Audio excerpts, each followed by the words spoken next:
Welcome, everyone, and thank you for joining us on today's ADL's conference call. Please stay on the line. We'll be getting started momentarily.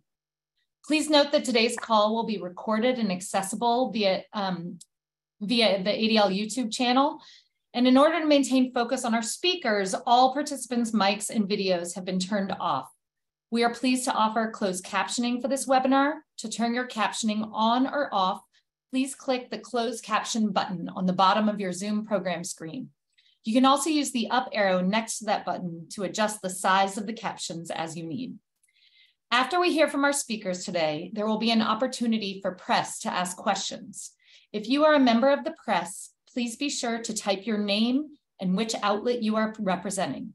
If you are joining us today from a computer, there's a chat option on the bottom of the Zoom program where you can type in your question at any time.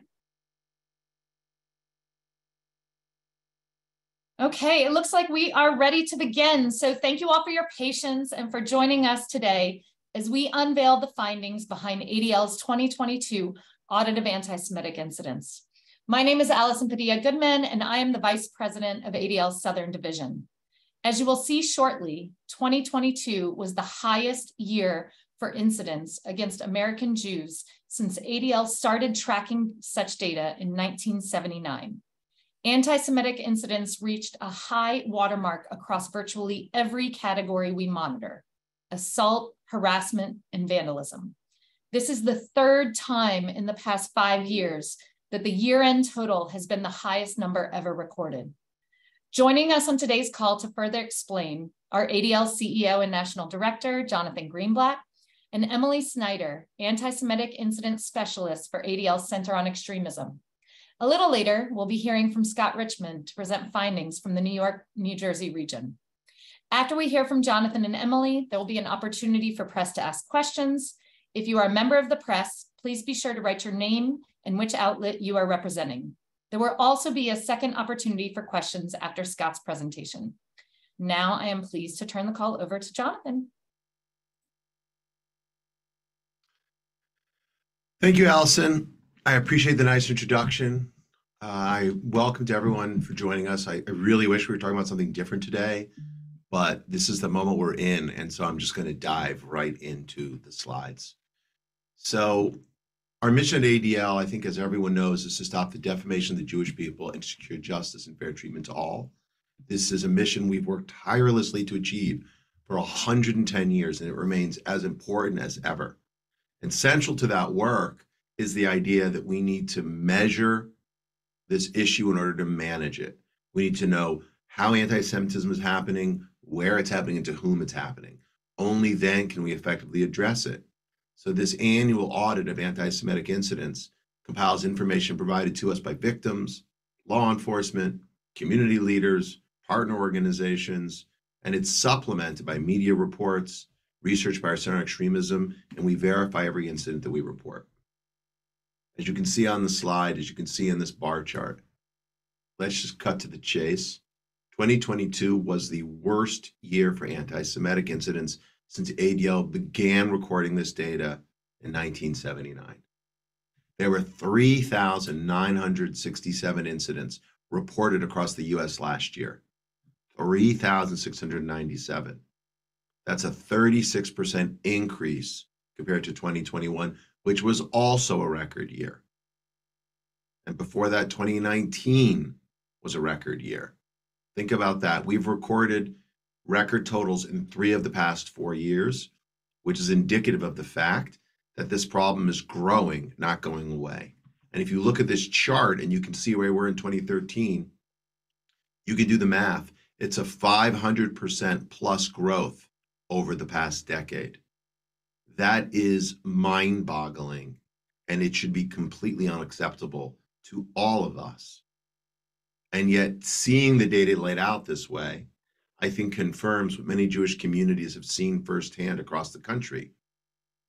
These incidents are an ugly manifestation of this growing belief and this normalization of anti-Semitic ideas, anti-Jewish tropes, and ugly conspiracy theories. Frankly, earlier this year, our Center on Anti-Semitism Research released survey data that found the highest proportion of Americans with anti-Semitic attitudes that we'd seen since 1992, 30 years.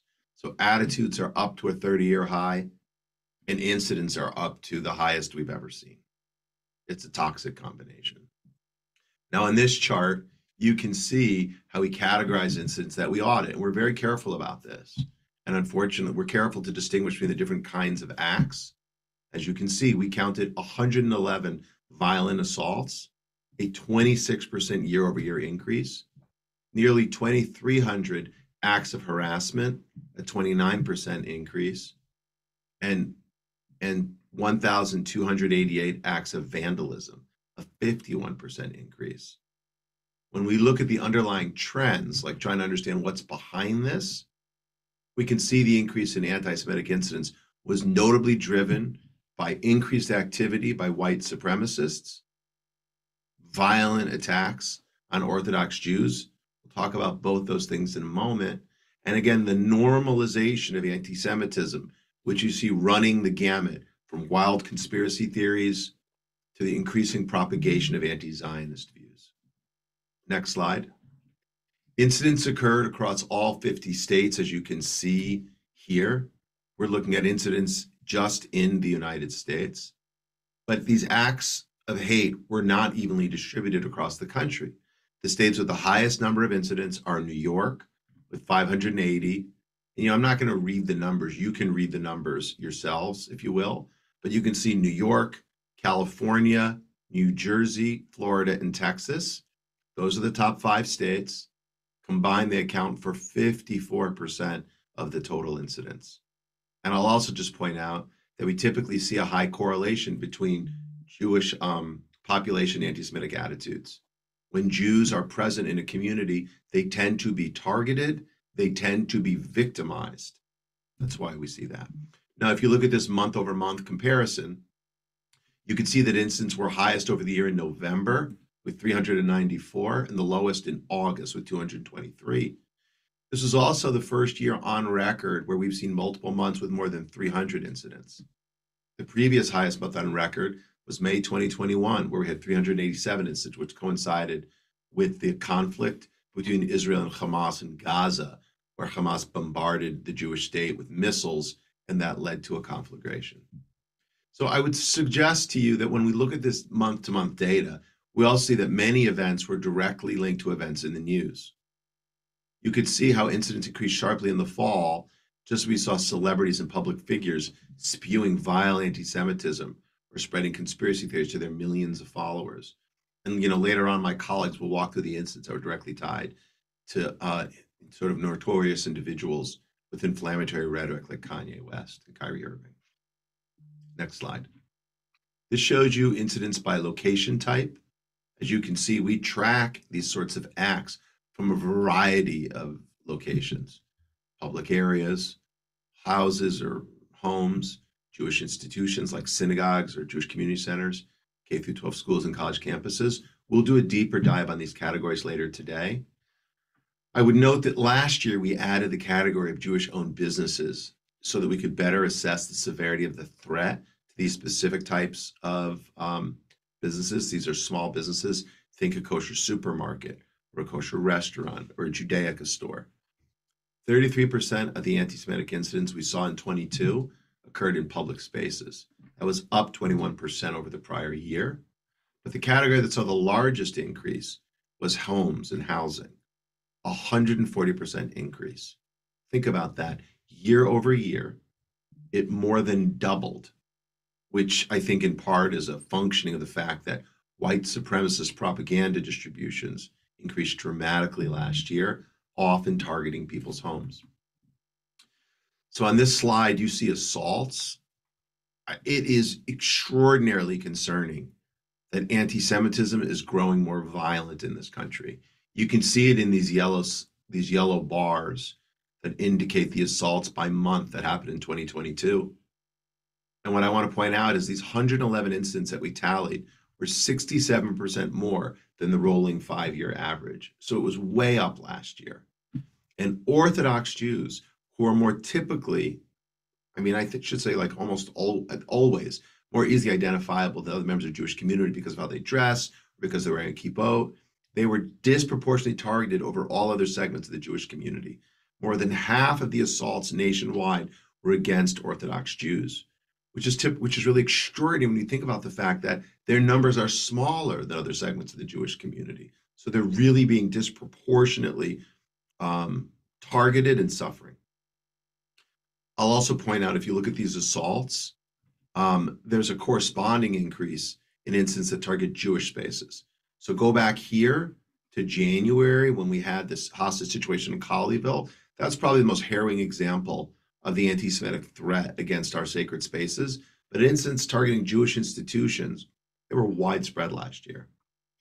We also found a 12% increase in acts targeting, more specifically, like synagogues and JCCs and Jewish schools, et cetera.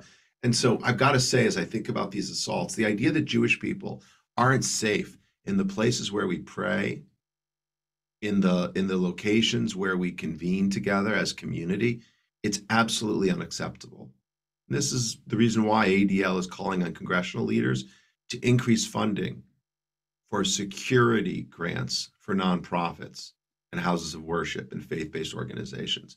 And we're going to work with other organizations and other communities to get support for this, because it helps all of us together to ensure that we're safe from hate-fueled violence. All right, next slide. Colleges and universities. Over the past few years, we've seen an increasingly hostile environment for Jewish students at American college and universities. And so can you go back, please? So if you look at this slide, I think you sort of see the gamut here. You have from the kid wearing a Halloween costume, which is absolutely traumatizing for many Jewish kids, to the random thing that happens on campus on somebody's dorm, to this, an apartheid wall. That's what they call it. But it should be called a hate wall, because that's what this is. And describing Zionism as racism, settler colonialism, white supremacy, it would be laughable if it wasn't so detestable.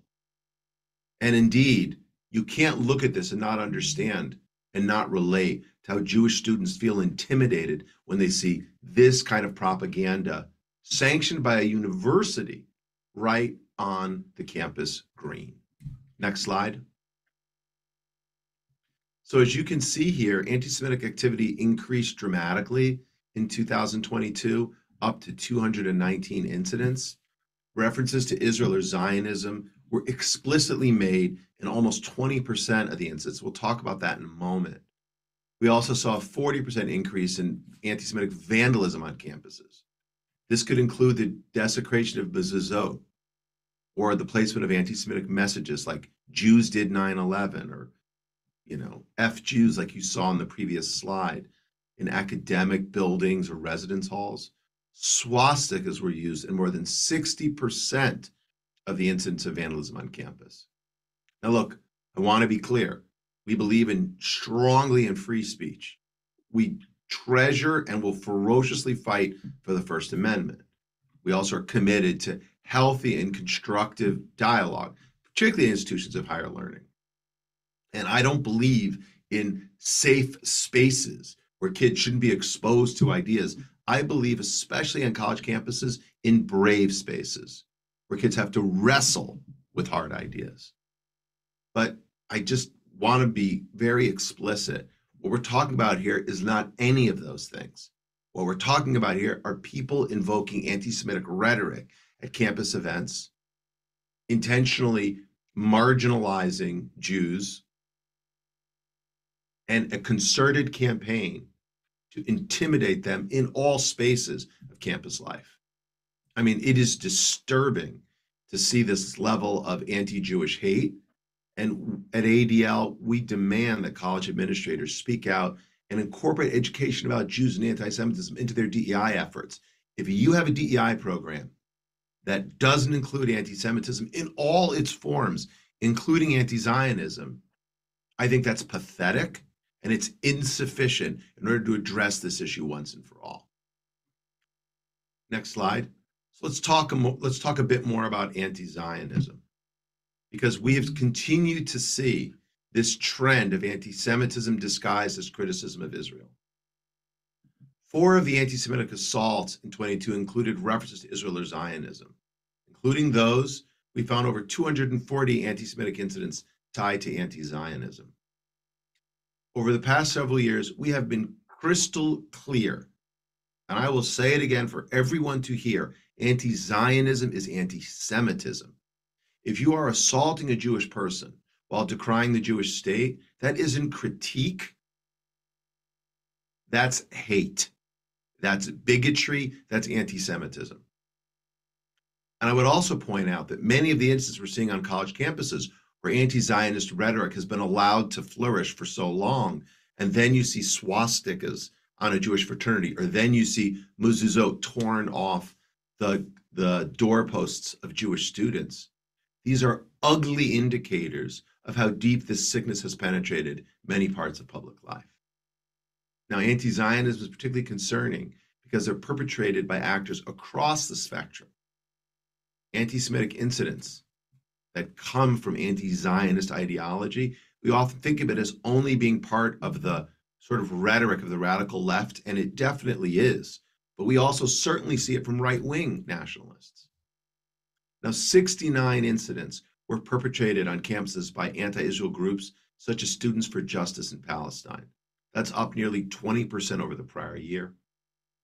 Almost 50 of the incidents were perpetrated by right-wing extremists, and this was primarily flyering that referenced Israel put out there by white supremacist groups. And over 50 incidents were perpetrated by one group, Witness for Peace in Ann Arbor, Michigan, that's been protesting in front of a synagogue every Shabbat, and it's reprehensible. So this audit, as you look at it, I would suggest it provides a comprehensive snapshot.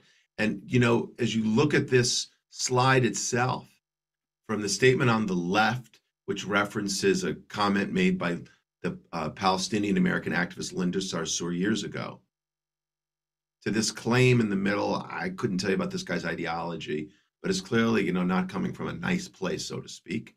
It's a bizarre conspiracy. And then on the right, this image, which is absolutely the kind of graffiti we see coming from white supremacists, it gives you a sense of the span of the ugliness of anti-Zionism and why we're very focused on it at ADL.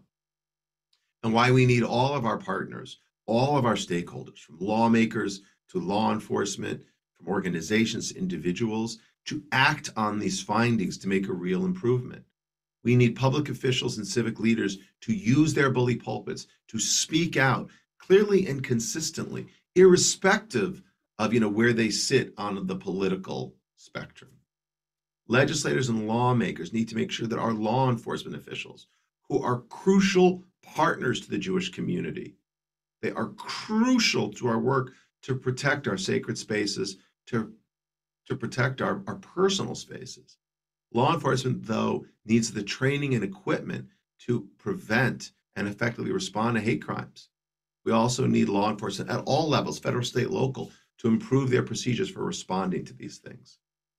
As I referenced before, leaders at schools and universities should prioritize anti-bias and Holocaust education training.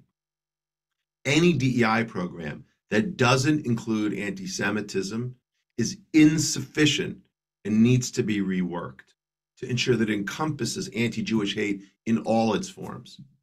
And finally, we need university leadership to respond firmly and forcefully to anti-Semitic acts, wherever they happen on a campus. It's not free speech when you slander and intimidate a minority. So we know there's a serious threat in this country against Jews. We know that it's growing. And we know that what starts by targeting the Jews rarely stops there. As Ambassador Deborah Lipstadt has said, anti-Semitism is the canary in the coal mine of democracies. It needs to be dealt with. And the fact that it targets Jews should be enough. But this isn't a Jewish problem. This is a universal concern. So it's everyone's issue. To drill down on the numbers, I'd like to turn over the presentation to Emily Snyder, who is an anti-Semitic incident specialist at ADL Center on Extremism. She'll talk specifically about the incidents we documented at K-12 schools, college campuses, and the targeted Jewish community institutions. She'll also talk about some of the anti-Semitic hate groups that were actively involved in spreading propaganda across the country last year. Emily, over to you. Thank you, Jonathan. And for those of you who may have missed it earlier, my name is Emily Snyder, and I am an anti-Semitic incident specialist for our Center on Extremism. So to dive right in 2022, we saw a massive increase in anti-Semitic propaganda thanks to organized efforts from white supremacists. There were 852 incidents last year, up about 50% from 2021. This massive uptick was largely due to the growth of the Goyim Defense League. The GDL network, which has significant crossover with other white supremacist groups and movements, was responsible for over half of the anti-Semitic propaganda incidents in 2022. The other top two distributors of anti-Semitic propaganda were the Folkish Resistance Movement and the White Lives Matter Network. As in previous years, extremists use flyers, posters, stickers, banners, and graffiti to share their anti-Semitic views. This year, they added a new tactic. In Florida, the group Not Soch Florida and GDL used laser projectors to cast anti-Semitic messages on buildings on at least 7 occasions. GDL's 2022 propaganda blames Jews for a variety of perceived social grievances, including immigration, pornography, and abortion. GDL propaganda was recorded in 43 different states. Jewish institutions like schools, community centers, and synagogues were targeted by 589 anti-Semitic incidents in 2022. This is a 12% increase from last year. Synagogues were targeted the most. Roughly half of all incidents against Jewish institutions were against synagogues. As Jonathan already mentioned, one of the highest profile incidents last year took place right at the beginning of the year when a gunman entered Congregation Beth Israel in Colleyville, Texas, and took 3 congregants and Rabbi Charlie Citron Walker as hostages. The standoff ended more than 10 hours later with all hostages released physically unharmed and the perpetrator killed by law enforcement. Bomb threats were unusually high last year with a total of 91, the highest number of bomb threats recorded since 2017. Most of the bomb threats occurred in the spring of last year with another wave in late fall. Right now, it is unknown if all the threats were from the same person or group. Jewish communities from 25 states, including Washington, D.C., experienced anti-Semitic bomb threats. Additionally, in what appeared to be a coordinated campaign, 20 Jewish institutions received very similar threatening messages through the contact form on their websites. The threatening and harassing messages were all sent between September and November and featured language that included references to Zyklon B tablets. Zyklon B was the poison used by Nazi Germany to murder more than 1 million people, most of them Jews, in the death camps during the Holocaust. We counted 494 anti-Semitic incidents in non-Jewish schools last year, mostly public schools. This is a 49% increase from last year. There were 257 incidents of harassment, 232 incidents of vandalism, and 5 assaults. School-based harassment incidents in 2022 included recurrent anti-Semitic bullying, such as classmates taunting their Jewish peers with Holocaust jokes and references. There were incidents such as when one student told another, quote, "Ew, Jew, why don't you kill yourself?" Or when a student shouted in the middle of a math class, quote, "If anyone celebrates Yom Kippur today, you can die." The 232 vandalism incidents in K-12 schools included a lot of swastika graffiti, as well as the words, quote, "Kill all Jews, 6M oven, Hitler was right, and Jews not welcome." Given the insidious nature of bullying, compounded by the fact that many children may not feel empowered to report their experiences, it is likely that the actual number of school-based anti-Semitic incidents was significantly higher than the data reported in the audit.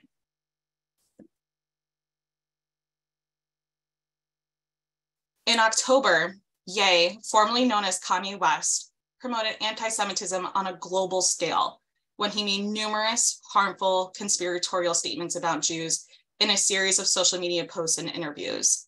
These comments drew on long-standing anti-Semitic tropes, including claims about supposed Jewish power and control, allegations that Jewish people exploit and intimidate others for financial gain, and assertions that Jewish people today are not true Jews.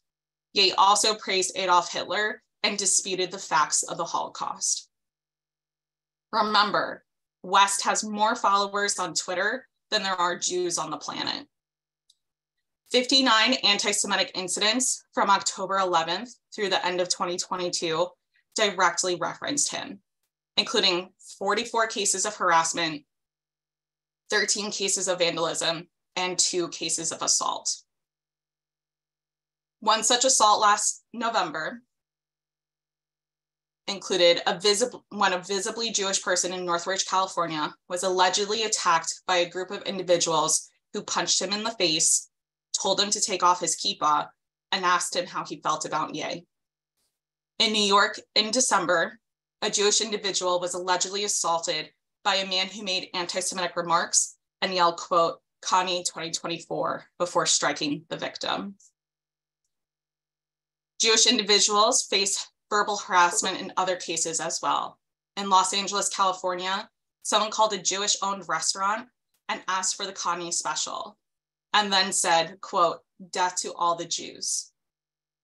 In Bloomfield Hills, Michigan, an individual was arrested after he allegedly threatened Jewish families outside of a synagogue. He made anti-Semitic comments that included the statement, quote, Kanye was right. In at least 10 instances of Ye-related anti-Semitic harassment or vandalism occurred at K-12 schools. Jewish students across multiple schools faced bullying from classmates who referenced Ye while making anti-Semitic remarks. For example, the messages, quote, Kanye is right and kill all Jews were written alongside 3 swastikas on the wall of a school bathroom in Newport Beach, California in October. Known white supremacist groups also incorporated references to Ye in their anti-Semitic propaganda distribution and other activities in the last 3 months of the year. You can see an example of this on the bottom left-hand corner of the slide. Extremist Black Hebrew Israelite groups were responsible for 8 instances of targeted anti-Semitic harassment or propaganda distribution throughout the year, most notably surrounding the controversy involving former Brooklyn Nets player Kyrie Irving. In late October, Irving shared a link to an anti-Semitic film rooted in extremist BHI ideology on Twitter. He was briefly suspended from the team, and when he returned to the court on November 20th, the extremist BHI group, Israel United in Christ, held a large demonstration outside the Barclays Center and chanted, quote, we are the real Jews, and handed out propaganda. Jewish graves and or cemeteries were desecrated 4 times in 2022. The desecration of Jewish headstones is a long-standing act of anti-Semitism that has been employed by those looking to terrorize and offend Jews. The photo is from an incident in November where headstones at a Jewish cemetery in Illinois were vandalized with swastikas and the words, Kanye was right. Now with that, I'd like to hand things back over to Allison for some Q&A from the press and public. Wow, thank you so much, Jonathan and Emily. I want to remind everyone that the report in full is available on our website, adl.org, which includes many of the graphs for those of you interested. We'll put a link in the chat.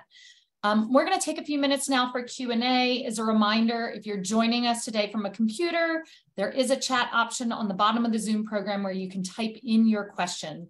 If you're a member of the press, please type your name and which outlet you're representing. We've already received a few questions, so let's dive in. Beyond compiling the annual audit, can you provide some insight into how ADL responds to reported incidents? Emily, let's start with you. Sure, thank you, Allison. So prior to my position with the Center on Extremism, I was the Associate Regional Director in the Michigan office, and I was one of the people who directly responded to anti-Semitic incidents and other hateful incidents in the region. This is a long-standing tradition with ADL and is central and core to our mission, where we directly respond to anti-Semitic incidents provide support to victims, targets, constituents, whichever word you like to use, and to the larger community as well, to hopefully affect a change and make a better world and a safer world for all of those living in our communities. Thank you so much. That really resonates. The data you presented really resonates. I know in my state, we've had a 5-fold increase in white supremacist propaganda from last year. So I really appreciate your work. Jonathan, I'm going to give the next one over to you. How much of an increase of the overall increase that we've seen in the report is due to increased reporting versus increased actual incidents? Well, I think it's a good question. I think it's fair to say that we put a great deal of emphasis on reporting. As I said at the top, I think in order to manage this issue, we need to measure it effectively. And I think while it's possible that increased fear has led to more vigilance and some increased reporting, I think the numbers represent a very real and very alarming increase, right? I mean, this is consistent, if you will, not only with this trend we've seen in recent years, Allison, it's consistent with, we did a survey recently that found that over half, like something like 60% of Jews in America had either directly or experienced or witnessed some form of anti-Semitism. I think we've seen data from our friends at the American Jewish Committee, which offers another statistical take, which confirms that, they have their own survey. I think our friends at UCSB have reported on the increase of anti-Jewish hate crimes as well. So while some of this may be a function of additional reporting, far and away, this is consistent, unfortunately consistent with the trend, and just can't be written off to that. I just think it wouldn't be sufficient to account for the overall, the significant jump that we've seen. Yeah, I agree with you. Thanks for that. What's been the response from lawmakers and first responders on taking more action on anti-Semitism? What resources do you think first responders need to better respond to anti-Semitic incidents, and kind of how they've been responding? Why don't we start with you, Jonathan? Well, first of all, I would just say, I think generally speaking, particularly at the local level, elected officials, and particularly law enforcement, are incredibly supportive. I mean, I think as you could vouch, Allison in Atlanta, or you, Emily, in Michigan, we see lawmakers take this seriously, police take this seriously. I think they're vital partners of ours. And yet, at the same time, to be honest, we need help, in as much as at the federal level, often there isn't enough money given to make sure that local and state police have adequate training, that they understand what's the difference between a hate crime and a regular crime, that they understand how to effectively work with a community. That's pretty critical stuff that needs to happen. And I would also say there's a DHS program called the Nonprofit Security Grant Program that we've been advocating for a while. That's really crucial to ensure that, synagogues, JCCs, not just Jewish, non-Jewish, faith-based institutions, houses of worship, nonprofits, have money from the federal government to ensure they're adequately protected. We've worked with federations across the country to increase funding for that. That needs to happen too, Allison. And while we've tried to organize people locally to do this, there's a lot more that needs to be done there too. Yeah, thanks for that. We're getting a lot of people who are hearing the data, are startled, and of course, are wondering what they can do. So we've gotten a lot of questions about sort of the bleak picture that we see. What can we do about this? Is the tide turning against Jews in the US to a point where we may need to think about other options like leaving the country, or what sort of action should people take? I'll take a shot, and then I'd love, Allison, you to jump in as well as Emily on that. What I would simply say is, where I think when I understand people's anxiety, I feel it too. And I deal with this every day. And when people ask me, where should we go? What I tell them is they should go to work. Because democracy is a contact sport. You got to get on the field, and everyone has a role to play. So this is the greatest democracy in the history of, I think, humanity. I mean, what we've achieved here, the privileges, the freedoms it's given to Jews and other minorities are without precedent. It's a remarkable work in progress. And yet we've got to fight for what we have. So I think this is alarming, but we need a whole of society strategy. So you can get involved with an organization like ADL to take action. You can do it through your synagogue or JCC or BBYO chapter or your local Hillel center. You can, if you've got a business, you can make sure the business is doing it or the campus is doing DEI training that includes anti-Semitism. If you're a parent, make sure your school has anti-bias education for your kids. There's lots of ways that every single person can play a part. But Allison and Emily, you guys are on the ground. What do you see as things people can do? Emily, you want to jump in first? Well, Emily, you're on mute. 3 years later, and we're still missing the mute button. I guess first and foremost is that my hope is that Jewish people in our country don't see these numbers and have the immediate urge to run and hide in fear. That is not the purpose of this. The purpose of this, I hope, is to be a call to action. I hope that Jewish community continues to take these incidents seriously, take advantage of the nonprofit security grant funds that are available, that we continue to advocate for increasing support from the federal government on to firm up security at their institutions. But I want everyone to know that we should remain firmly proud and feel empowered to express our Jewish identity authentically. If we don't do that, then the haters win, and that we can't allow.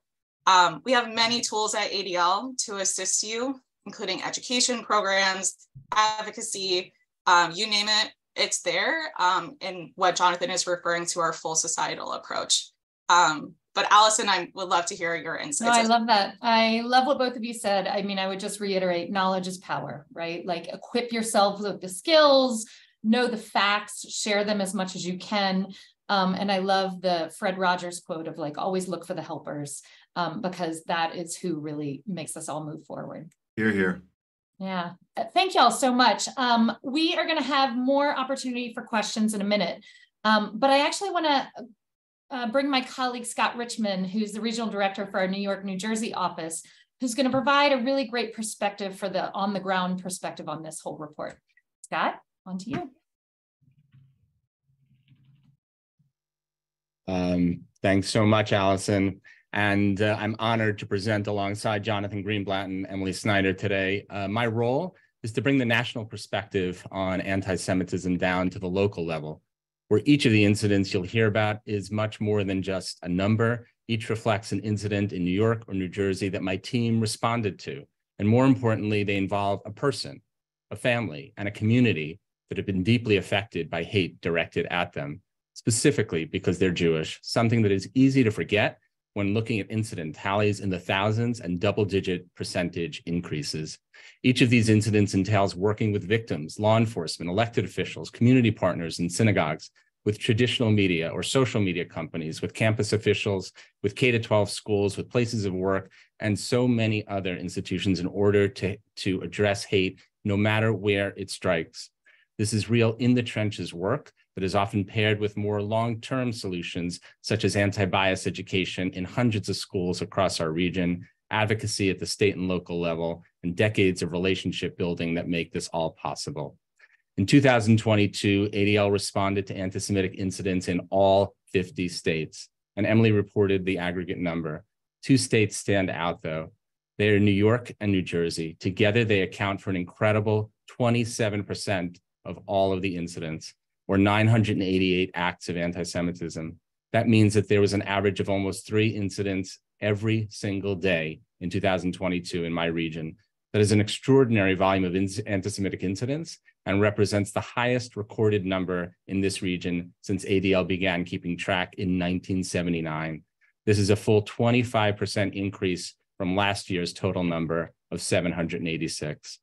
As the director of New York and New Jersey for ADL, this is no surprise to me. I see it every day, and I will add that some of the most heinous acts are carried out in this region. 73% of the assaults that you just heard about were committed in New York and New Jersey, largely, though not exclusively, against visibly identifiable Jews.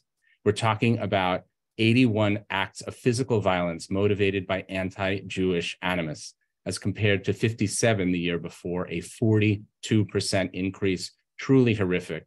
It's not just that assaults are committed against visibly identifiable Jews. While there are 83 counties in New York and New Jersey, nearly half of the total incidents across the region took place in just 5 of those counties: New York, Manhattan, Brooklyn, Ocean County in New Jersey, Bergen County, and Monmouth in New Jersey. It should be noted that all of these 5 counties have significant Orthodox Jewish populations. To effectively combat this, we've made it a priority to build close relationships with members of the Hasidic and Haredi communities in New York and New Jersey. this means better data and, of course, a much more effective and comprehensive response. Finally, we have noticed a particularly chilling trend this year: the dramatic increase of anti-Semitic incidents that have actually occurred inside people's homes in New York. Last year, we recorded 78 such incidents in New York, a 123% increase from 2021. These incidents included the vandalism of homes with swastikas and the phrases "kill all Jews," the tearing of mezuzot from doorposts, and the harassment of Jewish neighbors with anti-Semitic comments. Behind every one of these numbers are people who have experienced the harm, fear, intimidation, and pain that reverberates from each of these incidents. With these overarching comments, I'm going to spend just a few minutes delving deeper into the New York and New Jersey numbers of anti-Semitic incidents. And for an even more in-depth look at the data and insights, you can check out the full report on our website, nynj.adl.org. Let's start with New York State, which led the U.S. in number of anti-Semitic incidents in 2022 with 580, a 39% increase over the 416 incidents reported in 2021 for New York, and accounting for an astounding 16% of total reported incidents across the whole U.S. The majority of these incidents were vandalism, 268 cases, 233 of those involved swastikas. This was followed by 240 incidents of harassment and 72 assaults, a horrific new record for New York, and a huge jump from the 51 incidents of assault the year before. These are the most heinous types of incidents. However, such attacks not only harm victims and their families, but they also leave communities reeling, with each person wondering if they will be next. I mentioned that ADL has been doing this audit since 1979, but the steep growth has not been since then. It dates back to about a decade ago, and this 10-year breakdown for New York brings that into stark relief. As you can see, incidents have almost tripled in the past decade. Across New York State, there's no place with more anti-Semitic incidents than New York City. New York City has 2/3 of the incidents across the state, or 395 of the 580. As you can see in the graph, Manhattan is leading in the number of reported incidents, followed next by Brooklyn. And while the number of incidents in New York City increased by 52% relative to 2021, we are pleased to see that documented incidents in Queens, the Bronx, and Staten Island have actually decreased slightly. And in one particularly alarming incident from November in Manhattan, 2 individuals threatened to, quote, shoot up a synagogue and die. They were fortunately arrested in Penn Station before they could do anything. When they were apprehended, they were actually in possession of a firearm, a hunting knife, ammunition, and a Nazi armband. I mentioned the horrific new record for assaults in New York earlier with 72 assaults, but what I did not say is that 66 of them took place in New York City. Almost 3/4 or 52 of them in Brooklyn, which continues to be a hotspot for violent anti-Semitism and will be an important focus of ADL's efforts in the coming year as a result. The form of these assaults run the gamut. Jewish individuals were punched, slapped, chased, targeted with fireworks, eggs, garbage, and in multiple cases, shot with BB guns. In 2022, there were 35% more incidents targeting Jewish institutions in New York, including 12 bomb threats against Jewish community centers, at a Holocaust Memorial Center, and at a Jewish university. Lastly, anti-Semitic incidents in non-Jewish K-12 schools shot up 36%, which means that they have now gone beyond pre-pandemic levels in New York. I'm going to move on to New Jersey, the state with the 3rd highest number of anti-Semitic incidents across the nation, 408, the highest number ever recorded by ADL in the state. This was also the 3rd highest number recorded in any state across the country last year, following California with 518 and New York, as you just heard.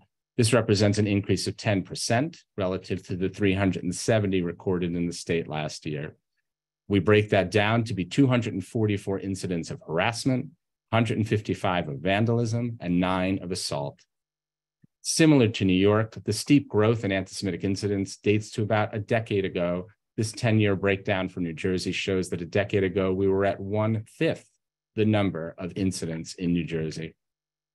Geographically, ADL documented the highest number of anti-Semitic incidents in the following counties in New Jersey: Ocean, Bergen, Monmouth, Middlesex, and Essex.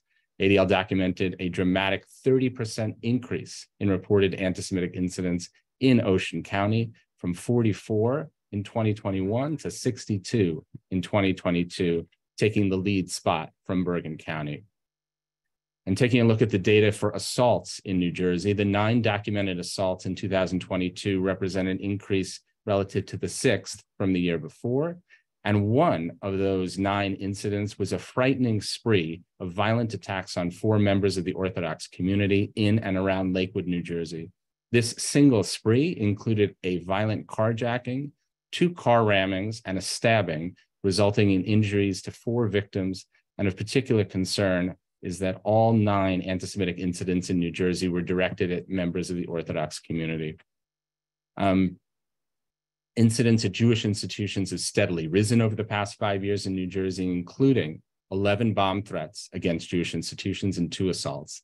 Lastly, in 2022, an incredible 120 anti-Semitic incidents were reported in non-Jewish K-12 schools, which was a 46% increase relative to the 82 in 2021. The dramatic increase is 20% higher than the previous high of 97 in 2019, pre-pandemic. And a staggering 84 involved the use or display of a swastika, and several schools experienced multiple incidents involving swastikas. I will just conclude by saying that well over 2.3 million Jews live in New York and New Jersey. These communities are vibrant and growing and are not defined by anti-Semitism. They are very concerned. The shocking number of incidents, the dramatic rise from the year before, and the spike in assaults leave people fearful and angry. Just like my colleagues in regional offices across the nation, ADL New York, New Jersey has taken strong steps to combat this scourge, and we look forward to partnering with all of you to wage this battle. With that, I turn it back to Allison, and she'll lead us in another round of Q&A. Thank you so much, Scott, for that and all your work. I want to remind everyone that a copy of this webinar will be on ADL's YouTube channel that people can watch at a later point. Before we jump into our next round of questions and answers, I wanted to draw your attention to steps you can take now to fight back against anti-Semitism. You can act against anti-Semitism right now by signing our pledge to fight anti-Semitism. Take out your phones and text AUDIT, A-U-D-I-T, to 72572 to sign the pledge and ask your elected officials to join you. Text AUDIT to 72572. You'll receive a quick link to the pledge form, and it takes 30 seconds to fill out. It's really quick. We also want to remind you that ADL is here for you. If you have experienced or witnessed an incident of anti-Semitism, extremism, or hate of any kind, please report it on our website, adl.org/report, or contact your local regional office. It's with the help of thousands of people like you who have reported incidents that we are able to help communities across the country by reporting on trends, educating lawmakers and law enforcement, and advocating for strong protections from incidents and crimes. So now we'd like to open it back up to some Q&A. We've gotten a lot of great questions. Let's see, Scott, New York City, generally speaking, is regarded as a pretty progressive and tolerant place to live. Yet it's the place where we are seeing so many attacks, seemingly on a daily basis. How do you square that? The vast majority of people in New York City are not committing these anti-Semitic attacks. That should be clear. This is a large metropolitan area. And yes, we're known as being progressive, but there are people who are engaging in hateful attacks, harassment, and vandalism. It exists, it's out there. And of course, this is what I was saying before, the preponderance of Jews in this region leads to anti-Semitic acts against them. You don't need Jews for anti-Semitism, but if you're talking about harassment of Jews, the more Jews you have, perhaps the more anti-Semitism you're going to have. The more Jewish institutions you have, and we have thousands of synagogues, Obviously, there's more potential here, but I'll repeat, the vast majority of people are not committing these acts. Yeah, I appreciate that perspective. There's sort of always a bright side that we sometimes forget when we get buried in this. Emily, I want to bring you back into the conversation. Can you clarify what types of extremist groups are the most common perpetrators of anti-Semitic incidents in the United States? And how can community members identify their activity and help prevent it? Yeah, thank you. So the most common perpetrators are right-wing, white supremacist, extremist groups. Particularly GDL uses the same language over and over and over again in all of their flyers. They are very easy to identify. But God forbid if you do, wake up one Sunday morning and see a white supremacist flyer distributed in your community, please make sure to report that incident both to local law enforcement and to ADL. We keep close track on those incidents and keep close eyes on that activity. But again, it is right-wing white supremacist extremist activity we see most frequently, but that's not to discredit that extremism occurs in other ideological spectrums as well.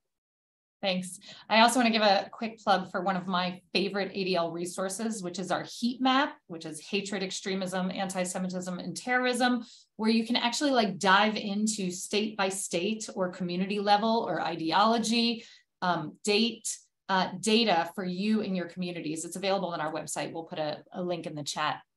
Jonathan, I'm going to bring you back in here too.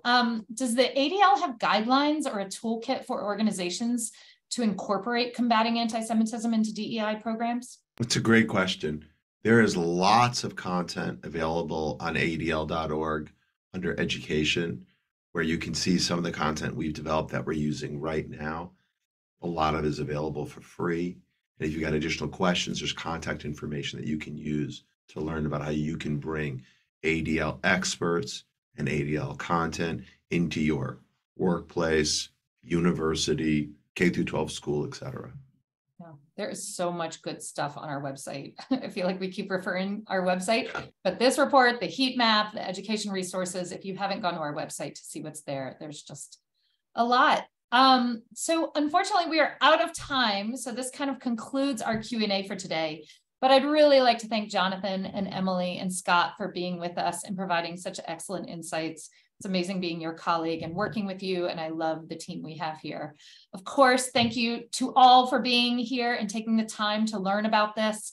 Again, you can act against anti-Semitism right now by signing our pledge to fight anti-Semitism. Take out your phones and text audit to 72572 to sign the pledge and ask your elected officials to join you. Text audit to 72572. You'll receive a quick link to the pledge form. It just takes 30 seconds to fill out the form, and it has big impact. Thank you again for joining us today, and please stay safe. Thanks, everyone.